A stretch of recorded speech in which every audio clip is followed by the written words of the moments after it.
Right, we now, I'm sorry, ladies and gentlemen, this will be a reasonably long day, but let's try and get through the remainder of our agenda as effectively as possible. There is no local board input. There are no extraordinary items. We do have a notice of motion moved by Councillor Kathy Casey and seconded by Councillor Fesso Collins, which is our next item on the agenda. So let's move straight to item number 10. And Councillor Casey, if I can ask you to formally move the motion, speak to it, and maybe Councillor Collins, if you'd like to speak as the seconder. Thank you. Thanks, delighted to do that. I now understand why Todd Niall asked me this morning if I was in cahoots with John Tamahere, which is, and I gave an absolute assurance that it was complete coincidence. And he looked askance. I know he's not in the room at the moment, but he looked askance at me. But eventually, he did believe me, and I can see why he thought that, because a lot of the things that John said while he wasn't berating the council were things that I'm about to say. And one of the things he left us with was the poor in this city deserve a shot. And I was going to leave you with exactly the same thought. We have a duty of care to ensure Auckland is not a city for the rich. And, you know, all of us this morning have discussed that, and that's exactly what this notice of motion is about. And I'll start with inclusionary zoning, because that's nicely segued by Dominic. This notice of motion was about inclusionary zoning. It was asking the council to reintroduce it. And today this debate could have been about inclusionary zoning. It could have been won or lost. And we had a meeting with Penny Pirrett and Steve Town and realised that there is good work underway by the Housing Task Force, which is in fact looking again at inclusionary zoning as part of that work stream. So indeed it was far too early to be debating it politically. We will have that political debate. It is coming, which is great. But still in all, we felt we wanted to discuss the issue which everybody has been talking to today. And that is that Auckland is unaffordable for many people, many working people cannot afford a house. And the first thing I'd like to do is pass around, and maybe you could put up, Sandra, on the screen, the valuations for your area. This is really, really important. And I'll get, Tam, thank you. The Finance Department produced this table, and it's the latest capital valuations, the average house price in your area. And I think we still have, and I heard it even this morning, I heard people say there are places you can move to buy a house in Auckland. Okay. You can move further out.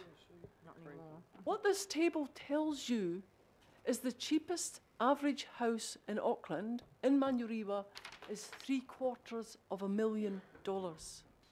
That's the bottom end of the market. $750,000 is not affordable. So have a look at your area, just run along the line. The top of the market, of course, is Oraki, which is nearly $2 million. And Mount Albert's right up there at number 2. Albert Eden is next. I had a look last night on Trade Me to see if there were any houses, either houses or townhouses, under 500,000 in Albert Eden. There were 5 only. All of them were relocatables. In other words, you can buy it and take it away because we're going to build something else in Mount Albert. No property then, no houses for sale in Albert Eden under $500,000. And that's what people have been referring to all morning so far. Working people are not able to buy. What we're doing is pushing them north, probably as north as Whangarei actually, and pushing them south to Huntly and Hamilton. And what you'll also see from this paper though, is that as we do that, the prices are rocketing up. It's not going to come down. And so, I mean, you've heard Fesso and I at these workshops and meetings. I always stick my hand up and ask the developer, what's your cheapest price? The answer's always 600K upwards, unless they're building apartments or, you know, small units. There are no cheap, I'm going to say the word cheap houses. Cheap has become a nasty word in Auckland.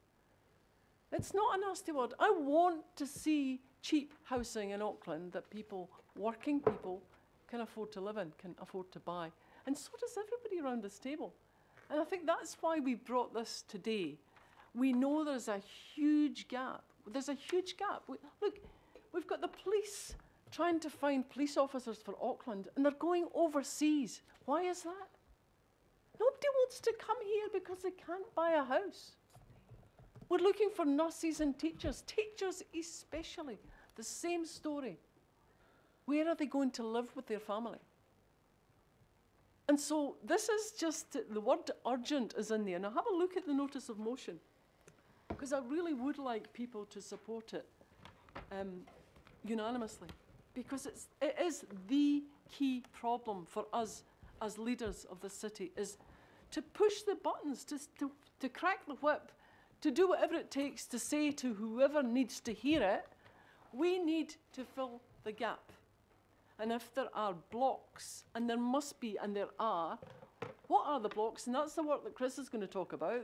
The Housing Task Force is doing that work. But as a councillor, I know I do, because I've got an interest in homelessness. People send me links to amazing things happening overseas, like prefabs, tiny houses, adobe houses, container houses. Why can't we do that? Is it government rules? Because that's the second part of the remit, is if there is a block at government level, we need to bring them here. Mr. Mayor, all due respect, can we please meet as a council with the government? Because we used to do it. And I haven't seen a minister. I haven't had a conversation with a minister about anything in this term of office. So it is an appeal for them to come into the chamber the way they used to, so that we can tell them these things. They need to hear from us, the people who are elected to serve the people of Auckland. And you can't do it from down there because it's not working. The gap is way too big. So that's really, I'll have the right of reply. I'd love to know what you think. It's just the issue. It's the problem identified. It's the hurry up given in the word urgent. And hopefully we send this message to the task force, who are reporting back, as I understand, in October. But we actually get the blockages fixed, and we get it fixed good and proper urgently. So I'll leave it at that, and I look forward to hearing from all of you to see that you agree that there is an issue in Auckland, and the issue is right in front of you. Thank you very much, Councillor Casey and Councillor Collins. Oh, I'm interested in the argument, so can I just reserve the right to speak later? Sorry, I was distracted then.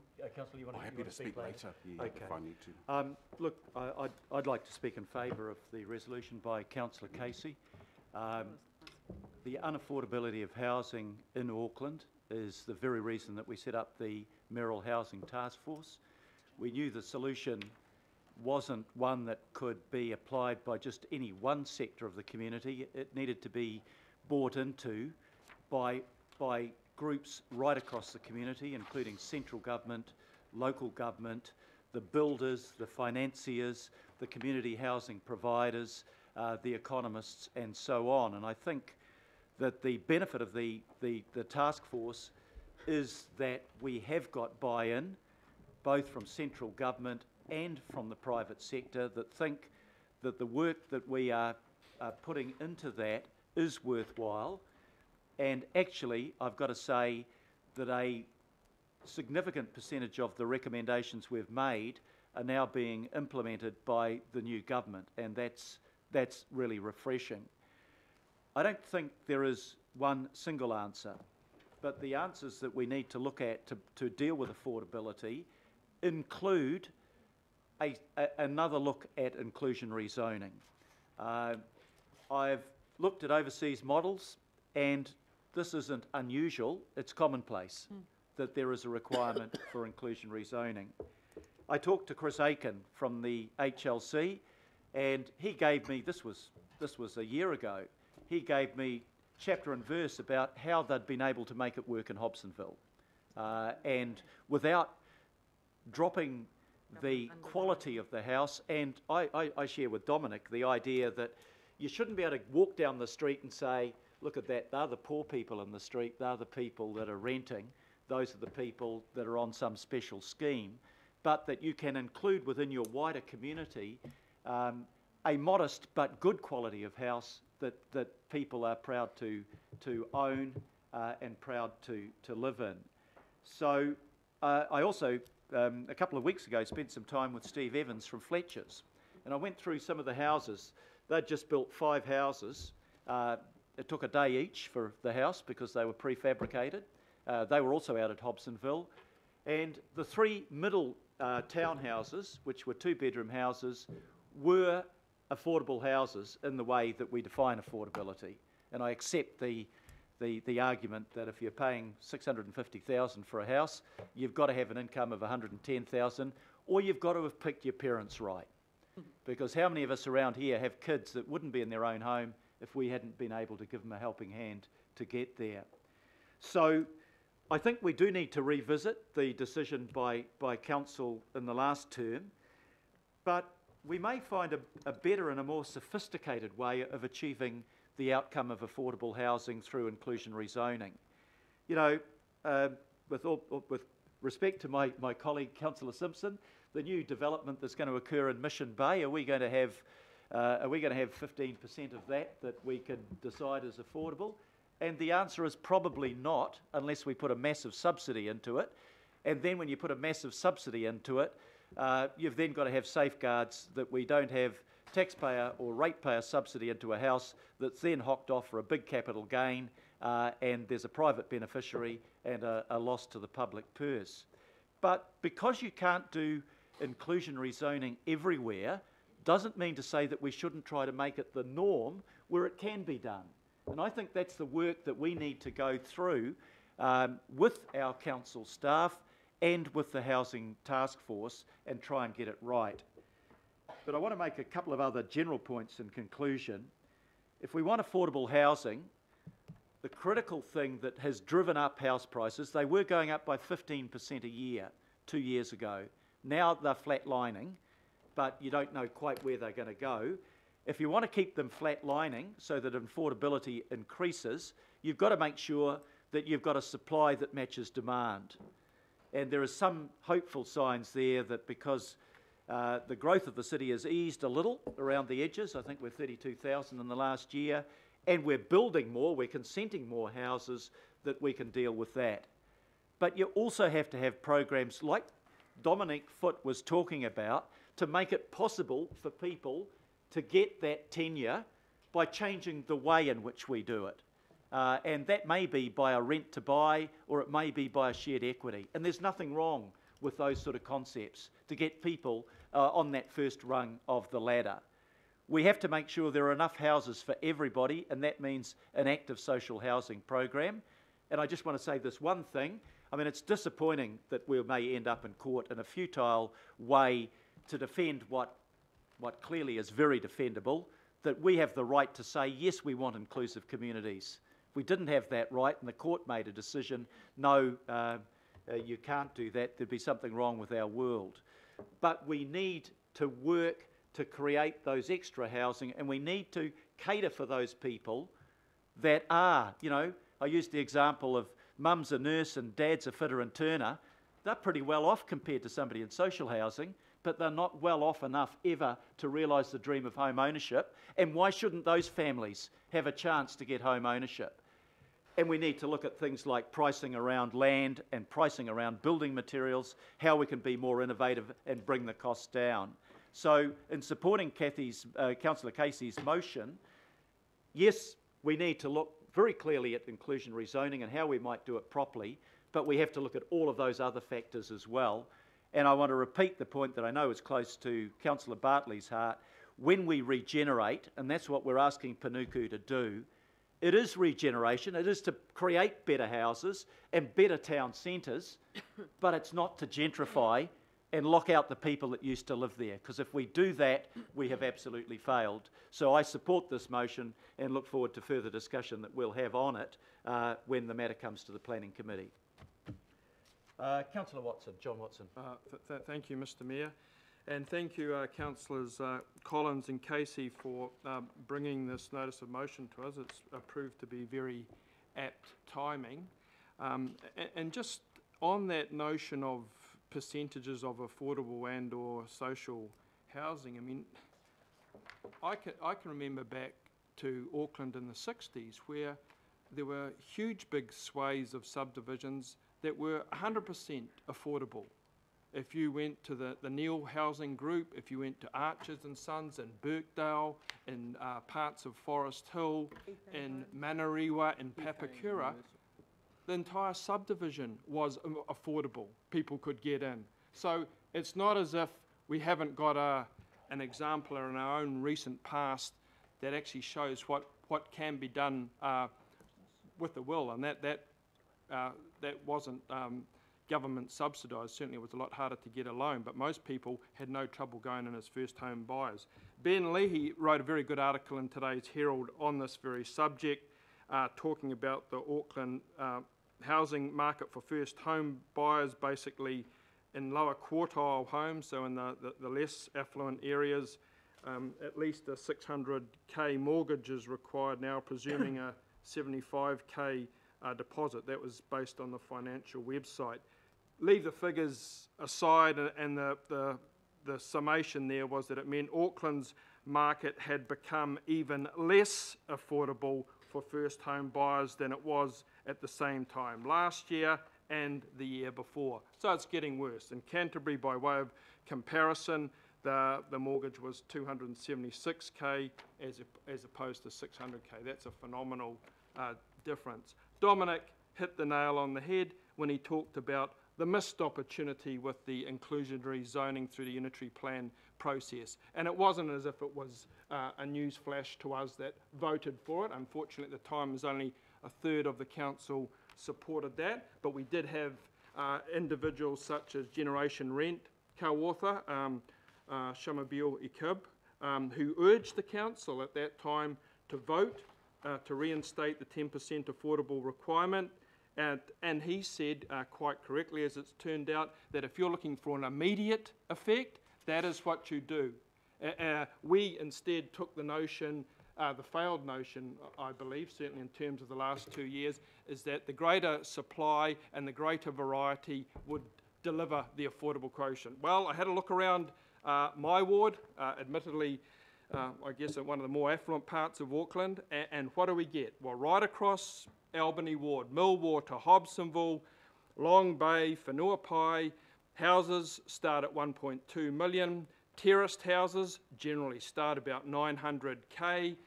There was one apartment starting at 650k for the lucky person that got that one. Elsewhere in Long Bay, the apartments were up 900k, and that was just for apartment sizes internally of 79 to 89 square metres. So really, so all the typologies there, apartments, terraced housing, single houses, you need more than the starting point for the first home buyer. So they're inaccessible. And I would suggest that that's not unique to the Albany ward. That'll be reflected, and in fact worse, in other parts of Auckland. So the notice of motion uses the word urgency. Shamabil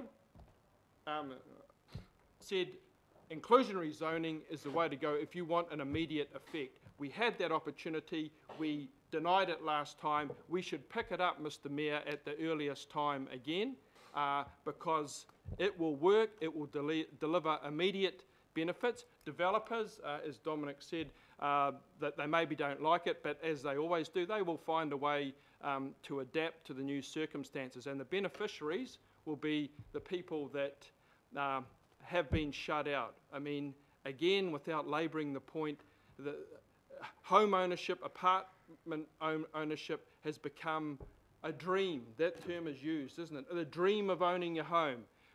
Go back a little bit, and it's not that far to those families that many of us came from, and it wasn't a dream. It was an expectation you could reasonably have for living in a little country down the bottom of the South Pacific. We're not in Europe. We're not in Paris.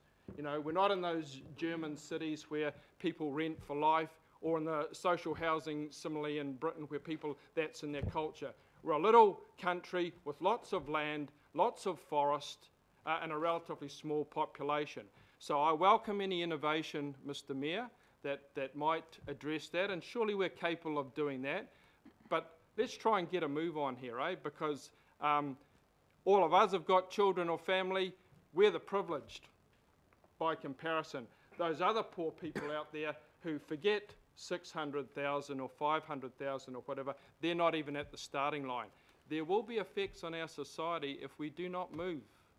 We see them already. We see an accumulation of social statistics that aren't very complementary towards our country.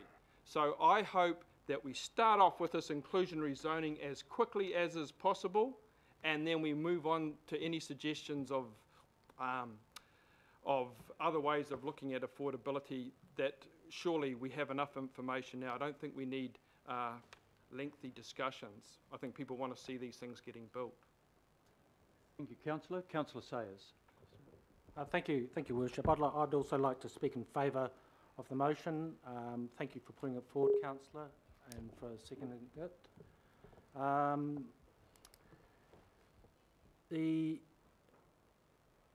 I take it that the mover of the motion, Kathy, that you're aware that, and I'm sure you are, that there's been a number of studies done on this topic. You know, there's, the Mayor's mentioned the Merrill Task Force. There's also been a number of other ones through government that I'm aware of. There could be others. The New Zealand Initiative done work on it. The Productivity Commission's done work on it. But the one that I really want to emphasise, and maybe my suggestion is you might want to include as part of 2, Kathy, is that Infrastructure New Zealand has also, because with the housing you need the infrastructure. Infrastructure New Zealand, you know, well-regarded collection of New Zealand's leading infrastructure providers, we have done a tour to the United States this year and produced a paper on that, and there's a lot of conclusions that they've made that are helpful for New Zealand and for Auckland. So I'm just wondering, in the report that you've requested back to us, that you might want that report to also consider the conclusions made by the New Zealand Infrastructure Report. Just, I'd like to support your motion, and I'd certainly be grateful if you might include that as an amendment. Thank you, Your Worship. Thank you very much, Councillor. Councillor Hulse. Thank you, Mr. Mayor, and I'm very, very happy to support the motion. I would just like to make a couple of points. The first time round, it was an exceedingly challenging time as we were pushing through the unitary plan.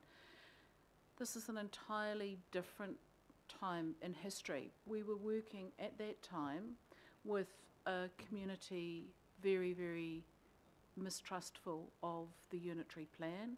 We were working with councillors very afraid of density, and we were working with a government completely disinterested in affordability, social housing, or putting any money into the system.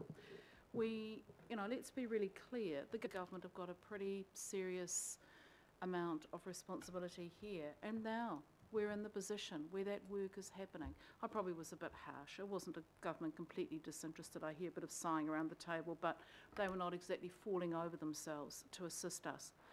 So, you know, good on the councillors that voted for it. Would have been great if everyone had voted to get rid of the density rules, to go up higher, and to be braver in the way that we delivered a different series of housing products.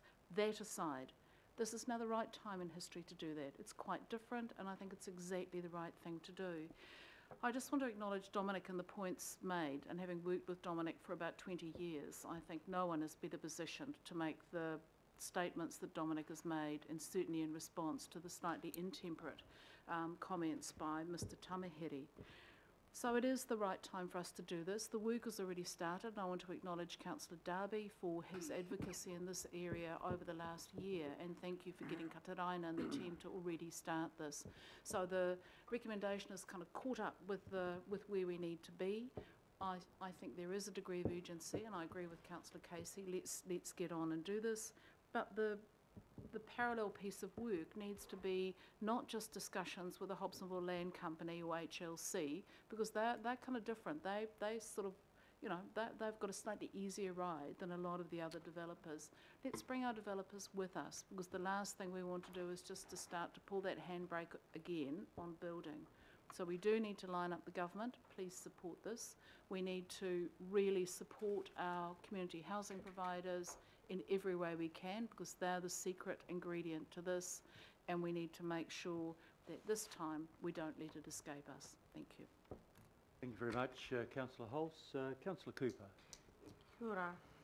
I guess there's a couple of things for me. Is I do support this, yes, I think the thing is the government can and should be looking after our most socially, financially disadvantaged people. I think our role can be in supporting affordable housing. And I just look at, you might think, oh great, you know, 2 young lawyers, which is my daughter and her boyfriend, but 11 years of university between them, and they start at $40,000 a year in big firms, 2 of the best firms in the city. And even the thought of putting their name down for affordable housing, and they say, but if we want to go overseas, we can't do that now because we might want to live overseas and we have to commit to 3 years at least. So there's some of these people that, and it might be quite some time before they can ever afford a house, and those kids are educated, have worked really hard. And you know, we talk about our nurses and our teachers as well, and just our plumbers and all sorts of people that work and may not be able to get a house. My I suppose plea is that there are people around this table that voted against high density, and in local board land was screaming at us as well. If we're going to be able to deliver affordability, we have to have different housing typology. We have to have density. And I don't support it spreading from years and years. A little story in my family. My great-grandmother owned a house in Ardmore Road. So in her day, at the turn of the century, that was out of the city. Then her daughter and then my other grandmother, maternal grandmother, they went further out and they lived in Mount Albert and Mount Eden. And then my dad built a house in Mount Roskill, and it goes on and it goes on. But we haven't got enough room to spread anymore. People who live in Pocono think they live on the outskirts of Auckland and use our services. So we can't keep having our single dwelling houses spreading out. So it's not the same as it was when our parents had it. Not the same at all. My father bought a section in 1962 in Mount Roskill, and that was all the new subdivisions then. So we haven't got that availability anymore because we're going to run out of land. So for me, the plea is, for the very people that vote for this now, a lot of you didn't support density in the unitary plan. You've got to put your money where your mouth is now. And so when it comes to your community, you need to support it. And that's what's really critical here. We can say one thing in intention, all the good, you know, virtues in the world, but when it comes the time to make it happen and it's in your community, you've got to be regional and you've got to support it. Otherwise, we're just wasting our time here. But I commend you, Councillor Casey, for putting this forward. Thank you. Thank you very much, Councillor. Councillor Darby. End of the lecture. Does everyone have to talk about everything? Thank you. I didn't take that as a lecture, Councillor Cooper. Oh, you were one of them? Thank you, Councillor Casey, and for bringing this. And while it's not instructing a new direction, it is reinforcing the direction we are taking. And the second part to it as well, that is part of the Mayoral Housing Task Force recommendation 6 as well. There are 33 recommendations from the task force, and you'll hear more on the task force work at the next governing body meeting, Mr. Mayor. I think due to the program or the agenda for this meeting, it was due at this meeting, but we just pressure on the agenda. So it's recommendation 6 there, and separately at the Mayoral Housing Task Force, I have recently, at the last one, we started to discuss a better definition of affordability. You've heard Dominic give some parameters to affordability as being not more than 30% of the household income on mortgage or rent. Affordability is not a new discussion. It was discussed when we signed up with the Hasher legislation some 5 years ago. But of course, Council was not in a position to address affordability other than look at it through the forthcoming unitary plan as it was then, which we did do. But there was a lot of responsibility that fell to the government some 5 years ago to address affordability. And we all know now, upon reflection, that this council did its very best in terms of supply. So supply and affordability were the co-focuses of the legislation 5 years ago, and we did our job in the supply space, again through unitary plan provisions, but our partner dropped the ball on affordability, and that is the blunt truth of it. But let's not look in the rearview mirror and blame anybody, even though I just did. Yep. Let's look forward, because I think we need this problem of affordability is not new, and while some of the capital value numbers that Councillor Casey's put on the table here today are of recent, they're actually worse now, Councillor Casey. Those numbers are from 17, and today they're even way worse. So we know that affordable housing close to jobs, close to public transport, close to education is increasingly difficult. We've got massive problems in the city centre here.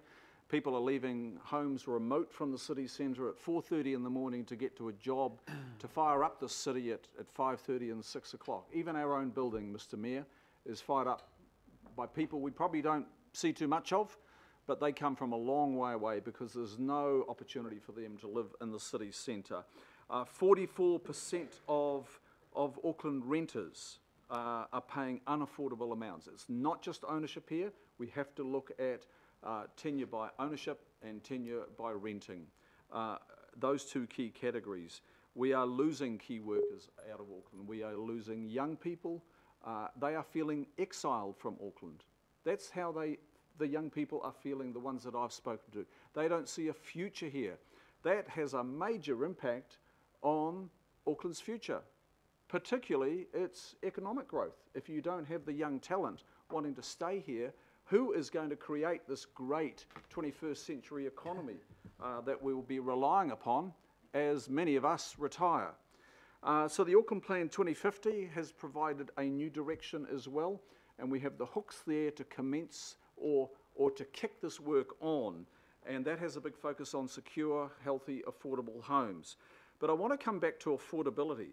I think the question I posed at the last Mayoral Housing Task Force, and I think MB are doing some work on this, is to better define affordability and going a bit beyond where Dominic described those affordability parameters. I don't think it's just about price point. I think we're a little bit fixated with price point. Price point is important, and so is that 30% of household income, as I mentioned, but so too is proximity of those dwellings that people are likely to live in to their employment, to education, their friends, their family. The quality of that affordability, of the affordable home on day one is critical. No point in having a cheap home on day one, but it's a high maintenance home because it's made of lesser materials. There's also no point in it being remote, and then with that remoteness comes an eternal motoring mortgage. And we're looking at that at the moment, and I think that's a real challenge in Auckland. And it's no point in also having that apartment be at an affordable level, being the one that overlooks the dark, dank alley, while all the other market apartments at higher values are the ones that have the higher qualities. So there's a lot of work being done here, but let's accelerate it. The time is well past, and we have to do this work. Supply alone will not arrest the affordability crisis. Please remember that. If there's any lesson from the last 3 or 4 years, supply alone will not arrest the affordability crisis. Hear, hear. Thank you. Deputy Mayor Cashmore. Thanks. And following on very quickly from Councillor Darby, I don't have a problem with what's been presented to us, but the actual fact it is superfluous because the work's been done, and it's been done for quite some time. If you're building a house in this city today, excluding the land cost, and the average size house being built or dwelling is 167 square metres. Now that house will cost you just $501,000 just to build it, at $3,000 per square metre. And if you do a cheaper build, it's still going to be $334,000. Adding to that the price of the land. We have a building act that doesn't even mention apartments or terraced housing. We have brands that doesn't look at new techniques and new facilities and new modus operandi for producing houses en masse. You cannot have a factory that's consented to build consented houses. Each individual house still has to be consented as it goes through. The cost of materials in this country is unbelievable. Twice the price of jib as compared to Aussie. Our wood's more expensive than the States. So we've got some real issues around our material costs. And then, of course, there's land. And this is where Councillor Cooper and Darby are right on the money. You can keep spreading down to my ward and up into Greg Sayers' ward, that's fine. But there is then that 4 o'clock in the morning up penalty that you pay. Yep. That mortgage of transport. So intensification comes with it a whole bunch of challenges, and Councillor Stewart and Councillor Young are really facing it now. Whereas the beautiful coastal areas of their ward are being intensified at a rapid rate and causing huge upset in the community, and, as we saw yesterday, some issues in some of the building activities. So there's bits and pieces we have to join up there to make it happen. It's $600,000 for a house and $300,000 for a cheap section on the south side. You're still at an unaffordable number. Smaller, smarter, lighter, or function is probably one of the solutions. But we have to do those Building Act changes, we have to change brands, we have to look at different ownership models. So maybe you get certainty of tenure by buying a percentage of a home. And it's backed by the government. The whole materials thing has to be looked at really, really hard by the Crown. And Councillor Lee has brought this up numerous times. And then we have to look at what we do around land zonings, and particularly business land, so that if you are on the outer side of town, you're not commuting up and across town, but you have work, play and accommodation in a proximity to where you live. And those are critical points. You won't jawbone the price of housing down. You will not talk it down. But we have some strategic actions that the Crown must take. We must accentuate what we have already done, and then we've got to not be afraid to do things completely different from how we've done them in the past. And that really hinges around densification. Thank you very much. Councillor Stewart. Thank you. I was one of the councillors that wasn't really a great support of the unitary plan. I haven't got a problem with intensification in the right areas, but one of the reasons why Councillor Quacks and I were not supportive of intensification in many parts of the Howard and the Pakuranga ward, I just showed Councillor Paul Young just yesterday some of the reasons why we were concerned about intensification, and it wasn't just being on the coastal parts of Howard and Pakuranga. It was actually in some of the middle parts of Howard and Pakuranga where over the years I've got a very long history of knowing the flooding issues of Howard and Pakuranga, and in fact I think around about 2002 or 2003 there was a moratorium on a big part of Howard and Pakuranga because of the flooding issues. And I think some people would rather pay that extra to drive from further afield than to be putting up with what some of the people in our community are putting up with. Councillor Young and I yesterday drove around and I took him to many, many homes that were not just in coastal areas but in the middle of Howard and Pakuranga, because we do have a lot of creeks and streams in our community. And I'd say there were probably, and Councillor Young, you'll probably agree with me, there were about 20 odd houses that I showed him where people have to have sandbags 24/7 to protect their homes in case of extreme weather events. We're having more and more extreme weather events.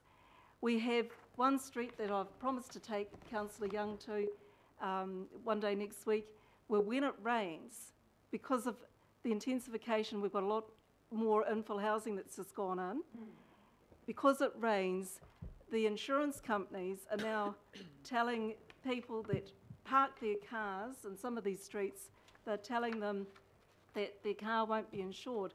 We've had some of the streets not even going into the houses, that the cars, the way the road and the infrastructure and everything is, that when we've had at least 3 of the weather events of the 5 or 6 we've had this year, where some of these cars have been flooded up to the window, and insurance companies have paid out, they pay out once, maybe twice, but then they'll think about the 3rd time. So I think we have to be really, really careful. You know, I'm all for affordable housing, but we need to think about where we're actually putting it. And, you know, and I think, anyway, I think I've probably said as much as I can say, but I am very, very passionate about making sure that people living in my community, you know, you can't have affordable housing in our community, because even if you build something there, you're bound to be flooded, and you've just got a nightmare. There's people, I could take you to a number of houses where there's people that the insurance companies will no longer insure the houses. So we can't have any more intensification in some of these areas. If we're going to have intensification, most of the affordable intensification is probably along the rail corridor. And for those people that don't want to use cars and vehicles, the rail corridor is probably the place to have the intensification. But, you know, anyway, thank you. But I'm saying that also on behalf of Councillor Quacks. If he was here, he'd be saying the same thing. Thank you. Thank you, Councillor Stewart. It's my intention at the end of this item to adjourn for lunch, which I think will be about 12:30, 12:35. I'm going to vacate the chair shortly and ask Bill Cashmore to take over, because I have to be somewhere else briefly. Can I just mention to Councillor Casey, who will have the right of reply, that we have invited the Minister of Housing and some of the key ministers to come and address council as a whole. Yay. And we're trying to organise that for probably November, if it suits them and us. And we'll try to, it won't be a full house of ministers, because if you've got the Prime Minister, you might as well not have the other ministers. So, but the Minister of Housing and the Minister of Transport being one and the same person would be a vital component. So November is perhaps when we'll meet that desire of you and other councillors just to engage directly with the ministers. Can I call on Councillor Richard Hills? Oh yeah, thank you. No, it was just quickly. This is a good notice of motion. It's obvious. I'll be supporting it, but I think it is just. I think we have to be consistent around everything that helps create some form of affordable housing. And I was here during the votes on the unitary plan, and I did see those opposing density controls, and those trying to protect other view shafts, and those trying to protect things that actually make housing much more unaffordable in our city. I was here when the people laughed at Generation Zero and Flora, the chair of the Youth Advisory Panel. I was here when, you know, we did have someone here presenting earlier who submitted against Housing New Zealand's proposal on the unitary plan for density. And lots of people still speak up against developments in our wards because people might not like the view shaft or the shading or others, but every intensified development has knock-on effects. Even the ones priced high move people into that, and it has a knock-on effect down the ladder to provide other housing and other forms of housing for other people. So we can sit here and complain, but I know every person around this table's vote on each of those issues in the unitary plan, which some of them passed and some of them didn't, and some of those have had dire effects and will have dire effects on the unitary plan, and they're around density and intensification, and often listening to the people not wanting to see a house near their house as opposed to choosing people on the street. So I know it's not easy, these conversations aren't easy, but if we're going to be consistent on this and blame Panuka for things, and all sorts of others when we are requesting more car parks and requesting less intensification because of a couple people crying out. We actually have to make sure that we're consistent, because it's a suite of things that are the problem. The other issue is that I would love for Panuku to be doing more affordable housing, but we know, as some have mentioned, is that we raise $1.7 billion a year from rates where the government has $80 billion coming in. And if we are going to fund more affordable housing through council, then we're going to have to be asking our communities to accept 5 or 6 or 7% rate increases. So Panuku, I'm sure, would do that work, but we would have to fund. And do we have the capital to do that? Maybe not. But are we working closely with the government? Yes. But every decision we make is connected, and I worry that sometimes we make people believe that we can do certain things, and then when we come to the next decision on raising rates or raising something else, we make a different statement on that. So it's not easy. This is a good notice of motion to continue that work, but as we know, a lot of it is already going on. But I just really hope that we are consistent. Thank you. Thank you, Councillor. Councillor Bartley. Thank you, Mr Deputy Mayor.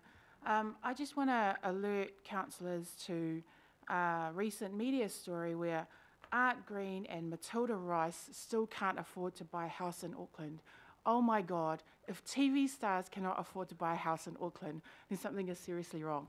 No, I'm joking. I'm going to support the notice of motion.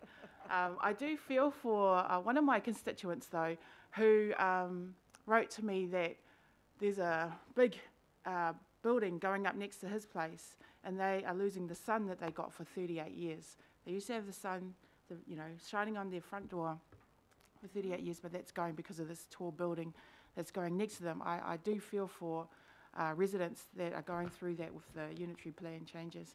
But I also look at 53% in my area rent. So affordable housing, we need it. We definitely need to do more. So I'll be supporting this notice of motion, Councillor Casey and Councillor Collins. But yeah, TV stars can't afford to buy. It's pretty scary. Thank you, Josephine. Councillor Collins. Thanks, Deputy Chair. I just wanted to throw in a story. When I used to, up until recently, my daughter was at Shiloh, and at Shiloh, that's the preschool or the kindergarten that she's going to, and we would drop her we could drop her anytime between 7:30 and 8:30 was kind of the time. My daughter I've changed her name, I've added to her Samoan name, but she goes by her Palangi name. She's a 5-year-old too at this preschool, and I'll go by the name Litia. And Litia has 2 other siblings, all in that preschool. And I often see that her mum, when they're coming in to drop her off, because I drop off Kapiriela on Mondays and Tuesday mornings. And as we're walking out, we're rushing in, dropping them off, signing them in, and we're rushing out the door again. Litia's mum will always say to me, "E Wheso, are you fighting for me today?" And I say, "Yeah, doing the best that I can." She said, "E Wheso, I just want somewhere to live. Just give me that." She's renting in Mangere, and she said that the price for rent means that one day they'll have to move out. She's got 4 kids. 2 of the other kid is at primary school. And so I'm supporting this motion, and because I think it's high time again that we reminded ourselves that there are people that are completely outside of the worker category that we're talking about. I feel for the teachers who've been teaching for 7 years, got no promotion, but they've stayed in there for 7 years, and are now at the top of the teaching pay scale, which is $74,000, and they can't get into a house.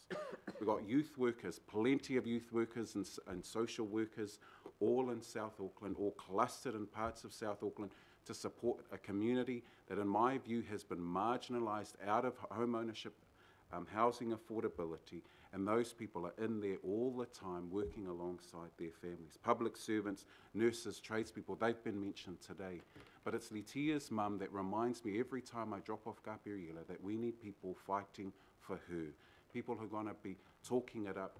And there was a part of me that resonated well with what John Tamihere said, because I think what he represents, how vocal he was, and perhaps how angry he was, represents how many of the people who I represent are feeling right now.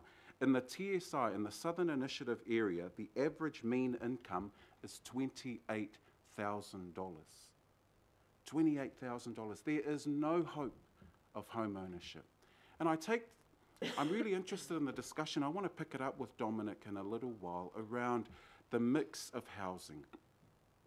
Because if we've got people like Litia's mum just saying to me, just give me somewhere to live. You know, I grew up in a state house. My mum was so proud of our state house on Preston Road. We had a taro plantation. Hey, mum started growing things out in the backyard. We had real pride of place. It felt like it was our own house. And I think that there are families out south who treat their state houses like it's gold.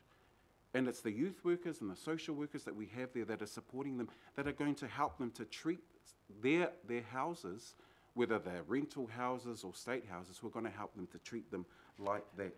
I just want to add a bit of the research. The educational research is very clear, and I wrote a paper about 5 years ago, and it was called "We Have Segregated Our City on the Basis of Decile." And if you are part of a community that is constantly being pushed to the side, being marginalised, it is no wonder you start treating your house that way, because it feels like no one cares. It feels like you aren't part of this city. It feels like you've just been left out without a voice. And my challenge to this body is that housing gives stability. The dream of my parents was to own a house. You know what the new emerging Samoan dream is? That they just own a car, so they can prove to the people back home in Samoa that they own something. And so we go and take these ridiculous loan shark loans out to get a car, because at least it proves that I own something, and that's not the way forward as well. And so I'm supporting this motion because I think it's another it's a reinvigoration of what's already going on, but it's important for us to be reminded of the realities that we have. And you look at this list that Councillor Casey has put up, it's my area. That is the cheapest to get into, but none of our people are going to afford that. So I really want to endorse this motion. I'm glad to hear that there's so much support, and I'm mindful as well, because it's not just those kind of key worker people that are missing out. It's the factory workers out south in my area. It's the ones who are working multiple jobs and they'll never get into home ownership. It's those people as well, and they need a voice around this table. So thanks to everyone who's going to be supporting this motion. Let's really rev it up and make sure that we're talking, we're committed, we're going to push the boundaries, because that's my sense of the discussion this morning. Thank you. Thank you to Councillor, and also note that your ward's one of the ones that increased one of the highest percentage in values as well, so there's an ongoing problem that's not actually getting any better for you. To conclude the debate, Councillor Casey. Just a couple of things. The first was, through the chair, to ask Councillor Darby if he can give an assurance that the Infrastructure New Zealand report referred to by Councillor Greg Sayre is part of the review that's coming through your work stream. Just an assurance of that. Well, look, we have a report coming to the Planning Committee next month, and then we've also got the meeting with the key parties that I discussed on October the 11th. So the report coming to the Planning Committee is about, it's confirming our position on the scope. So you are welcome to raise that at that meeting and make sure that is part of the scope. Is that cool? Yeah, thank you, Councillor, through you, Mr. Chair. I'm just thinking if we got it earlier, Kathy, might be helpful, then we don't go, double handling. So, if you're happy to include that in your... I'm happy to include it. No, you can't. I'm also happy to... Notice of motion, you'd have to get the permission of the whole meeting to do that. You can't just add it. In fact, it's going to Councillor Darby's committee, and it's been circulated. It's not going specifically that, but it's available, and we've all seen copies of it, or copies are available. I would suggest that work can be incorporated at that time. Okay. Pick it up. Just in response then, just a couple of things, and I did mean to say earlier, delighted to hear that we're meeting with the Minister for Housing, delighted. Because I want to congratulate the government on their Kiwi Build programme. I think it's a massive step forward. But when you realise that 3,500 people applied for 18 houses, that's the scale of the problem that that's the gap. That's the gap we're trying to fill. So I just want to say I'm really pleased to hear the words innovation, not just innovation of build, not just innovation of building materials, but innovation of process. That's the process of assisted ownership. That's the process possibly of assisted rentals, which we can talk to the government about. I just want to finally leave it with a hybrid comment between myself and John Tamahiri, and that is that the worker in this city deserves a shot at home ownership. And that's, I mean, that's what this is about. That's what we're trying to do. Thank you very much for your support. Much appreciated. Thank you, councillor. The motion is on the screens.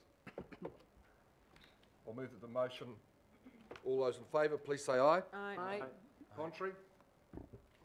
Passed unanimously. Thank you. Well That's done, Kathy. wonderful. We will adjourn for lunch till 10 past. Quarter past. 10 past. Quarter past. Or 1:15. No one will have 10 past. Thank you. Thank you. That was a good debate.